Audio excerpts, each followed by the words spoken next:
As we go through life, one of the big questions about things we purchase is what the value of it is.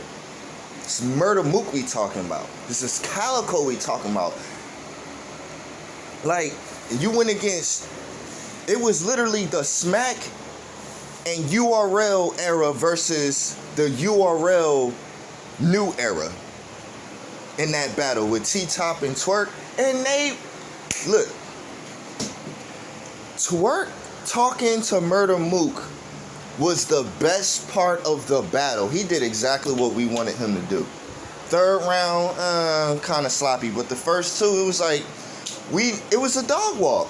I think Ace Amin said on Champion, or it was somebody that said it on Champion, that, yo, if Twerk and T-Top is prepared, it's not even going to be close. Were they right? Were they right? Yeah, absolutely they was right.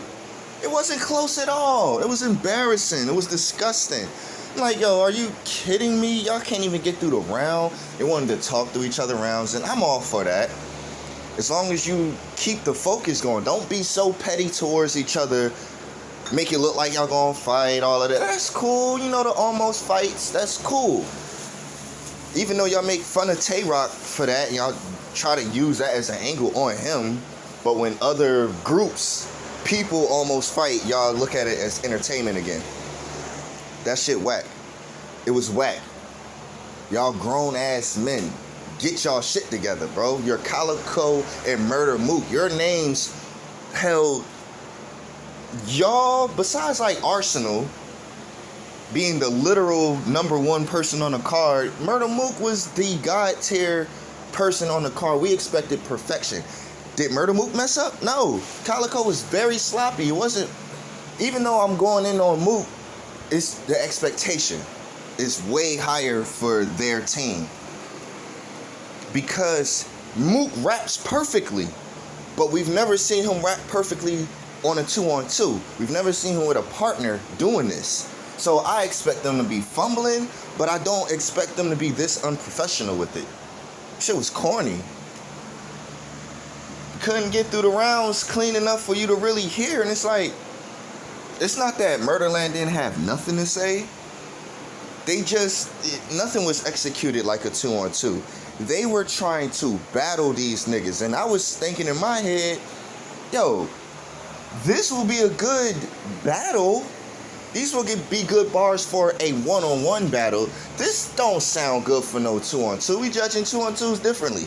You judging off of all the all-star dunks and all of the fucking free throws and all of that shit. We not judging you because you was dribbling a lot. Yo, that was a crazy dribble, bro. I mean, since they want to say it's like basketball all the time. We're not judging you off of, oh, look at that jersey. I don't give a fuck about that shit. I don't care what your name is. We don't care about the filler, the super duper angles.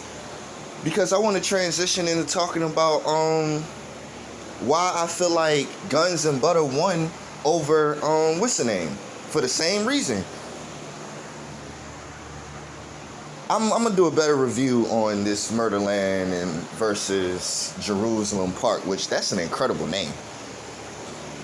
Anyway, they dominated them. It was it was ridiculous how much they dominated. The best bars from that battle, from the Murderland versus Jerusalem Park, the best bars came from Twerk. Yes or no?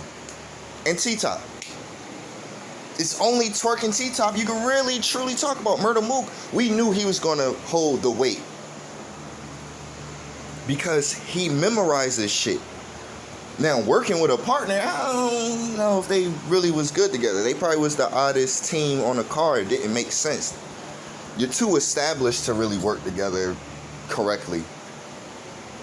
Like, y'all got totally different types of styles, and it could have meshed well if y'all stuck to the energy of a 2-on-2. They just didn't provide no bars with no real energy. Anyway, Guns and Gutter versus Triple C's. A lot of people had Triple C's winning. I seen a lot of it in the votes. on caffeine. But honestly, I had guns and gutter winning that shit kind of clear. Especially when they went into this long ass tangent on Tay-Rock again for the same shit the 80th time again. I'm like, yo, if I said this the last Tay-Rock battle where he had against Mook, I said, yo, if somebody uses these angles again, it's an automatic L. You have to take that. I don't care how good you said it. We literally heard every single thing y'all said before. The chain snatch. You literally brought up a situation that happened almost 2 years ago. This shit is whack. The tranny, the chain snatch, the fight. The tranny, the chain snatch, the fight. The whole battle. The tranny, the chain snatch, the fight. I cannot keep giving people points for overused angles on one person. I could see if this angle was for the group. You're using this literally for Tay-Rock and K-Shine. I have heard the same exact angles for the past 2 to 3 years. How long did we hear that K-Shine angle? Like 4 to 5 years, right? Come on, bro. You're rapping at the highest level. You can come up with way better material than tranny, chain snatch, fight. Tranny, chain snatch, fight. Oh my God. You a bitch. Like, alright, you can do the you a bitch bars, but god damn, do we have to specify tranny, fight, chain snatch? It's whack. None of this shit was ever truly confirmed besides the fight. That was an all-out brawl. Half the people on that stage weren't doing anything. I seen the fight in details, and it wasn't like it was 100 fists being thrown. It was like 2 or 3 people fighting. The rest was just roaming around trying to be in the shit. I'm not here to take up for Tay-Rock. I'm here to take up for the overused angle. This is like, come on, bro. At this point, that shit is whack. Who else is going to battle Rock with he just battled Official and Averb, and neither one of them used that shit on him. I think they said like a glimpse of it just to have it as a bar for filler. But they used it in a filler bar. They didn't use it as the angle for the round. Yo, Geechee went in for like 60 whole seconds on all of that shit again. I'm like, Geechee, you lost the Rock. It's okay. You don't have to get it back. I think. And then people was like, oh, they did a better Body Bitch. Body Bitch just went viral. No, the fuck they didn't. Stop dick riding every time you see something new. Somebody new comes out, copies something somebody else did, and y'all be like, yo, man, this is crazier. I was disappointed in Nunu Nails for saying it was better. Better? It was different. It's still fresh. It went viral. Are you kidding me? That's like saying somebody did a better, you gonna get this work. No, I got famous off of shit. Y'all niggas copy me because you can't think of nothing better. They didn't think of it because, oh, they executed it better. You always can do something better when you watch a game tape over and over again, how to do it. These the same people that said it was trash too. So it ain't no they did it better. It ain't no, if Tay-Rock can't get all the credit for Body Bitch, and we trashed him, including me, I said he shouldn't have did that. That nigga went viral, shut me right up. So if he can't get all the credit for Body Bitch, I'm not giving that to nobody else. That's another point taken off. That's trash. And we know people use your bars against you. We know that. But it's not better. Oh, someone else did it. See? And that be the point. A certain established person could do something, start something, y'all call it all kind of corny. But then you utilize it for the next 10 years. How many times have we heard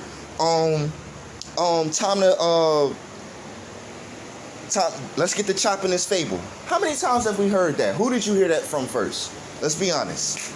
Loaded Lux, right? 2012, Summer Madness 2, greatest event ever in battle rap history. You had Jay-Z tweeting shit. Biggest rapper in the world, one of the most established rappers of all time, was tweeting something from somebody not as established. That's what made that line, besides how he said it and set it up, you had the world reacting to it. I hear you gonna get this work on regular commercials.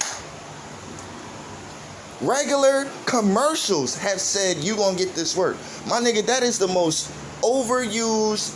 The style in which he rapped, everything he did is the most overused over and over again. I hear 1,000 niggas now.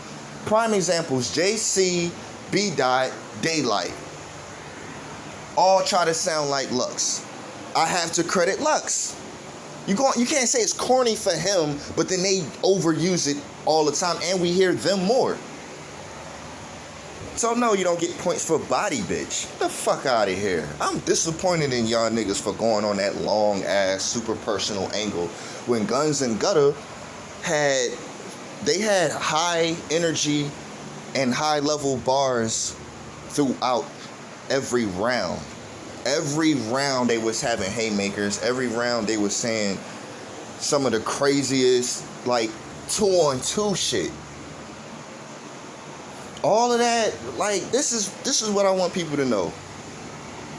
I'm not watching a 2-on-2 for you to angle somebody for a long time. Just bark. We seen that shit happen so much, and not everybody is Clips, bro. I'm gonna say that right now. Not everybody is Charlie Clips. When Clips did that shit, it worked perfectly. Why? Because it's Clips. There's certain people with certain attributes that you just expect, like, I expect him to have like a round where he's just talking to these niggas. Because that's what he always do. Geechee Gotti always talk to people, blah, blah, blah. But my nigga, you had a overused angle for most of the round. And if it wasn't you having angle bars, people wasn't really trying to hear that shit. Moving on to the next battle. So yeah, I had Guns and Gutter winning that one. Who was the next one? Arsenal and Kid Chaos versus B. Dot and Real Sick. I forgot what Arsenal. I think it was Arcade. It was some weird shit. But anyway, Real Rap versus Archaic or some corny ass name. Shit sound just exactly like wrestling. But to me, they were some of the most impressive team ups because I ain't have really no expectations with that. Honestly, all of the team ups did well besides Calico and Myrtle Mook. Everybody else did well. They did what they were supposed to do. Some were a little repetitive from the others. It didn't feel like the most original content last night. But, I mean, for them to do this whole 2-on-2 with rookies and vets mixed up, I like that. Besides the main event, those were the only groups that was all vets. And some upper level vets. But, Arsenal and Kid Chaos, they did extremely well, man. They had high level shit the whole time. The whole time. And they blended well together. The disrespect with the high level bars mixed up, and then the energy, and they delivered everything perfectly. Then you had B. Dot and Real Sick. You know, they was gonna come with they came with that rapidy rap that everybody complained about, and that shit worked very well. B. Dot and Real Sick did exactly what they were supposed to do. Do the thing y'all good for and make that shit high energy. It looked like that shit was B. Dot versus Arsenal. They just kept going at each other, yo. That battle would be so entertaining if they battle for real. And I think I seen that pattern with everybody last night. Everybody seemed like they had a person they wanted to battle. That's why when we seen Twerk versus Mook, it was like, oh yeah, this is exactly what we wanted. But I just don't want to see you, like, look, if you're going to talk to an opponent for a certain part of your round, then just have back-to-back shit. Like, what? I don't want to hear old-ass angles that 20 people he just battled just used. and you want to use it in a 2-on-2 of all things. Nah. Old angles are still old angles. We got to stop giving people points for everything. Oh, it rhymed though. And they reacted. They react off of a lot of dumbass shit anyway. They don't judge it off of just reaction. Not just reaction all the time. But anyway, Arsenal and Kid Chaos beat Dot Real Sick. They were just really, they just was really good. Damn near flawless. But the most, I think I said Island Rum, which was Jada Nightwing and Rum Nitty versus Don Marino and DNA. They, to me, were going to be battle of the night when I first heard them.